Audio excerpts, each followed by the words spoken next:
Joining us now on the program is a very popular podcast, This is Football, from Omaha Productions. Kevin Clark here on the program. Good to see you again, Kevin. How you been? What's going on, Rich? I'm just trying to get through these playoffs, man. Oh, really? Okay. What's the story of these playoffs so far, in your estimation? What do you got for Patrick Mahomes entering his MJ era, and what that means is that amazing players become minor characters. That's what Michael Jordan did for an entire generation of NBA stars, and that's what Patrick Mahomes is doing now. Don't be surprised when it happens. I feel like we all got blindsided by this. Well, it's because we all watched the receivers this year, right?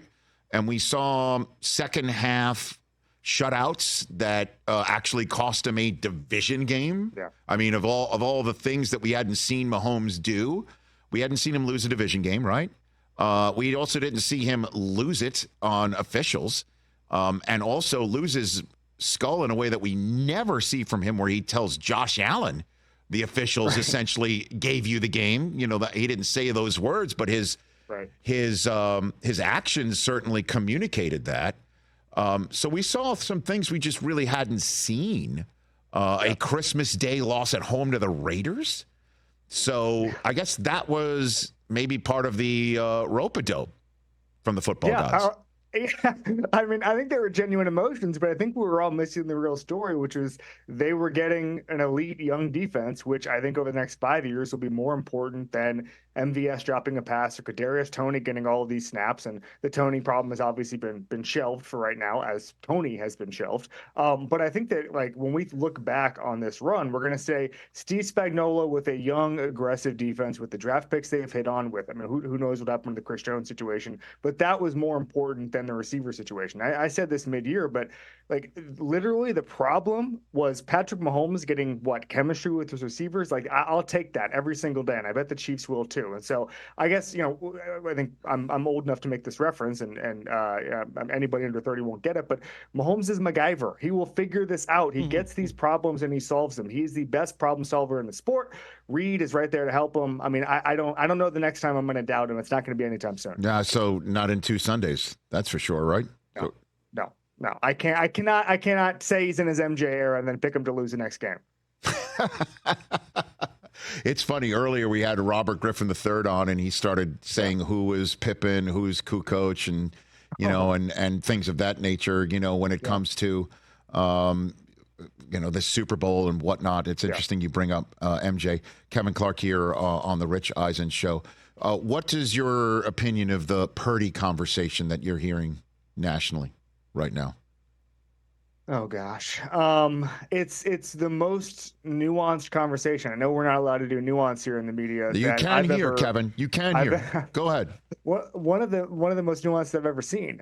Because I believe three of the 5 players in history at the quarterback position who've been 8 yards per attempt, which is a really, really high number. 3 of the 5 have been Kyle Shanahan quarterbacks. Jimmy Garoppolo being one of them, Purdy being one of them. Kyle Shanahan create stars at the quarterback position. Not everybody can do it, but if you have the requisite skills, he can do that. Having said that, what I understand is this. Brock Purdy is a savant, let's say, or a uniquely gifted at running the Shanahan offense. We've seen a lot of guys who have not been this good. We've seen guys who have been more careless with the football, face mask pass notwithstanding. So I think you just see that they're comfortable with it and they're gonna roll. And I think that the only time we have to discuss value or is he a top 10 quarterback is when it's contract time, and that's not anytime soon. And so are there more guys? I mean, I think that if I could get sort of a truth serum thing in any situation in football right now, Rich, it would be shutting the door in the Niners facility and saying to Kyle Shanahan, how many guys could you get to do this? How many guys around the league could you get to Brock Purdy's stats? Could you get to his playoff wins? He would know the answer. None of us can figure it out from the outside. And right now they're rolling with Brock Purdy and they're comfortable with it. And so the value conversation comes much later. Mahomes is obviously significantly better, but Purdy with Shanahan can make up a lot of ground. I mean, we'll talk about a matchup, right, of 2 guys at their current stations in their career, because, I mean, we always overuse the word GOAT, right? Greatest of all time and things of that nature. But Mahomes is the only guy that can approach Planet Brady right? Like if to use, I guess the pop culture analogy, he launched the ship about 7 years ago, and he's closer in light years now, and he might be 10 years removed from actually approaching the planet. But he's as far than any passenger's gotten, right? You'd think? 1,000,000%. I never saw this coming. When in the middle of the throes of sort of the Patriots dynasty, I never saw someone coming this quickly behind them as far as the floor being so high. Here's what I mean by that. The floor for Reed and Mahomes is the AFC title game. That is not normal. And then once you get to the AFC title game, you either need to hope they have a significant flaw or that you can play perfect football. Well, the Ravens didn't play perfect football on Sunday. We saw that, and the Chiefs didn't really have a flaw. So that was their first problem. But I just never anticipated this much success. I mean, Andy Reid, we can talk about this right now, or we can talk about it in 6 years, but Andy Reid is 6 years younger than Bill Belichick. He has 641 winning percentage. Belichick had 647. And he's going to win probably a bunch more Super Bowls. So the GOAT coach conversation is also kind of baked in there. What happens in 10 years if over the next 7 years of Mahomes' contract, they win 3 more Super Bowls, they win 4 more Super Bowls? What if they get to 5 more? I don't know. Anything's possible in this dynasty. And I just didn't think, it's funny because when Brady left Belichick, I thought nothing's going to change my mind about the Patriots dynasty. Greatest coach, greatest quarterback. Well, then Brady wins the Super Bowl in Tampa. Belichick has some lean years. And now we have a dynasty that has, I'm not going to overstate this, but the capability to be that kind of sustained success over 15 years if Andy Reid wants to coach that long and as long as Mahomes stays healthy. Kevin Clark here on the Rich Eisen Show. Who have you spoken to on your pod this year that you really enjoyed the conversation? Like who? Oh my gosh. So speaking of the Chiefs, the last 3 weeks I've had 2 of Mahomes' ex-linemen, Kyle Long and Mitchell Schwartz. And I adore both those guys because Mahomes, the stories about Mahomes, and I love the way Kyle Long put it, he would call his family after a practice, and he would it was like working at Area 51 and not being able to tell everybody the whole story, but just saying, I saw something incredible today. And I think that there's very few people, you can count them on one hand, where it's a joy to watch them in practice, and the practice stuff is almost as vivid and impressive as the stuff that you see in a game. Because really, Mahomes tests his limits in practice, and so behind the back passes, no look passes, all that stuff, that's pretty regular there. I love players who are around greatness, can contextualize greatness. Guys like that on the pod have been phenomenal. I just love storytellers. My favorite guest this year was Channing Crowder, who's obviously a media member now. But he was telling me a story about how he tried to make conversation with Nick Saban at a urinal when they were together at the Dolphins. And this is just a classic story for both. And he's just really trying to show the human side to him. And he says, "Hi, how you doing, Coach? How's Terry, his wife?" And Nick says, "Terry would be a lot better, Channing, if you could cover a receiver on 3rd down." So those are the stories we're looking for, Rich, on This Is Football. We want current analysis, but the best thing we get is the absolute amazing stories. And we've been very lucky over the past couple of months to book some great players. That's pretty funny, man. That's so funny. The story, once the Super Bowl is over, in your mind, is going to be what, Kevin? Sustained success on Mahomes. We've never seen this before. Now, if the Niners win, it's going to be Purdy mania, and the nuanced conversation I just described 3 minutes ago is going to explode on the grandest scale we've ever seen. We're going to see it's going to be a take-apocalypse if Brock Purdy, or even the biggest sort of take-apocalypse would be if Brock Purdy is just okay, makes a bunch of plays, kind of like what we saw against Detroit, makes a couple of plays late, and then the Niners win. Because then you're saying, well, he has the talent to win a Super Bowl. Do they, if in 2 years there are upgrades available, what do you do? It is going to get us through the content game all March, all April, all May. It's like a log on a fire, Rich, if Brock Purdy wins the Super Bowl. But I do think it's going to be Mahomes, and I think it's going to be about appreciating his greatness in this era where I I again should not be surprised at some of his heroics, but you can't help not be, because this is not normal. I think the take apocalypse is if Purdy doesn't win it, because the one quarterback, I always refer to Daniel Jeremiah's quote that he said on this show years ago, is that if you are in the Shanahan system, if your name is Shanahan, if you coached with Shanahan in any way, shape, or form, you will always have to pay fealty to Kirk Cousins. And that guy's available in March. Like, that guy is out there. We will see what his Achilles looks like.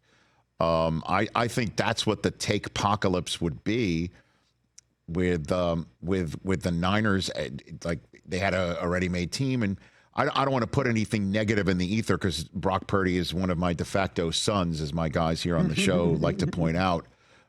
There's three of them: Baker Mayfield, Brock Purdy, and Kyle Hamilton, who I talk about as if they're my own children. So I don't want to put anything negative out there, but that would be it.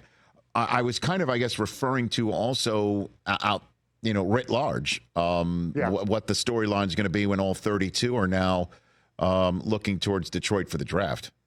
Kevin. Yeah, I mean, so first of all, the Ravens have a lot to think about, because was that game plan on Sunday? Was it game plan? Was it Lamar? Was it the guys around him? I mean, like, that's a tough, you want to talk about, you normally they say tough plane rides. They were at home. It's a tough 8 months, because you're saying, why did we not have the game plan ready to go for Lamar? Why did the running backs only get 6 carries? Why did against Houston they have a bunch of quick game stuff and decisive runs, and then they made none of those adjustments against Kansas City? I'm looking at that, and I'm looking either way. My feeling on the AFC, Rich, and I think we're all golf fans, is it's almost like the PGA Tour or a big major, where there's 8 or 9 guys who should win a tournament every single week when you look at their metrics. And some of those guys are at LIV now. But I just think with the AFC, think about Burrow, think about Lamar, think about even Justin Herbert now with Harbaugh. There's so many teams in the AFC where I look and I'm just like, this team should win the Super Bowl. And it's going to come down to a couple of pieces on defense, maybe a couple skill guys, how the line holds up. Like, how deep is that conference? And I think the race is going to be, Rich, how do those teams close the gap on Mahomes? And I don't necessarily think any team's going to be able to do it every single year. Look at Lamar. He has the 2019 MVP season. They have some good seasons in the interim, but it takes 4 years for them to get back to the level of actually challenging for a Super Bowl. I think we're going to see that throughout the AFC. I think the Bengals have a special trajectory, even missing Brian Callahan next year, who went to Tennessee. Lou Anarumo returns. And so I think the big race is, how do those great quarterbacks in the AFC, who should all in another era have a bunch of rings and a bunch of Super Bowl appearances, they don't have them, how do they close the gap, and who's next to challenge that kind of throne? Because as I said, the floor is the AFC title game, and then you got to get past the final boss, and that's Patrick Mahomes. And then I think in the same vein, who's going to go get Caleb Williams? Because you want if there's a next Mahomes, if anybody's come close. Because when Trevor Lawrence came in, we weren't saying who's going to be the next Mahomes. Now Mahomes is the guy, right? Yeah. And Williams is the one who all USC tenure long has been, that's a guy who's got a similar skill set than Mahomes, and who's going for it? You're already hearing rumors, is Sean Payton going to trade up? Who's going to just sell the farm to tell the Bears, you're sticking with Justin Fields because we're giving you the Godfather offer, So, good news and bad news for the Bears. The good news is that you have either the option to take Caleb Williams or get as more first-round picks as you can possibly imagine. The bad news is you've already fleeced the most desperate team in football in Carolina. And so I'm looking around and I'm saying, who, it's like the old, you sitting around at a poker game trying to find the sucker. They already found the sucker. And so now they have to find another sucker. And I think that's going to be hard. Is someone going to give the Godfather offer a year after seeing what happened with Carolina and Bryce Young, where CJ Stroud had a lot of success, got people fired? That to me is the big question. I'm very, very hesitant to project forward much on quarterback prospects. Remember, Patrick Mahomes was not a Patrick Mahomes type coming into the draft. Mitch Trubisky was the first quarterback off the board. There was a lot of debate about how that was gonna shake out. And now after the fact, everybody says we love Mahomes, and all the people said they were going to trade up for him, but like that wasn't the reality at the time. I mean, the Bengals, who are, I think, obviously hit with Joe Burrow, have done good things since. They took John Ross before Patrick Mahomes. So it was a totally different thing. We talked about the quote unquote Andrew Luck type.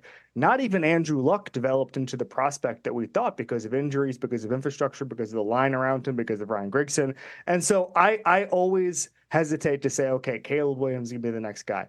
I mean, listen, Joe Burrow has shown the proof of concept that he can beat Patrick Mahomes, but that's still not enough to win a Super Bowl yet. Lamar Jackson's almost there. Justin Herbert with Harbaugh could get there. And so I think we might see a little bit of a chilling effect on those sort of selling the farm offers that you described because of what happened last year. And because, by the way, let's say the Commanders were going to be desperate. Well, the Commanders got a top 2 pick. They're good. And so, the Broncos, obviously, they traded all that capital for Russell Wilson. It might be tough for the Bears to get a Godfather offer, and it might end up being a better option to take Caleb Williams and trade Justin Fields. Kevin, have a great time in Vegas. Who do you think is going to win it? The Kansas City Chiefs, close and late, as all Mahomes games are, let's say by 6 points. You're the man. Enjoy the time there. Hope to see you there. Absolutely. The host of This Is Football from Omaha Productions, Kevin Clark, right here on The Rich Eisen Show. Catch The Rich Eisen Show every single day on the Roku channel, 12 to 3 Eastern, for free.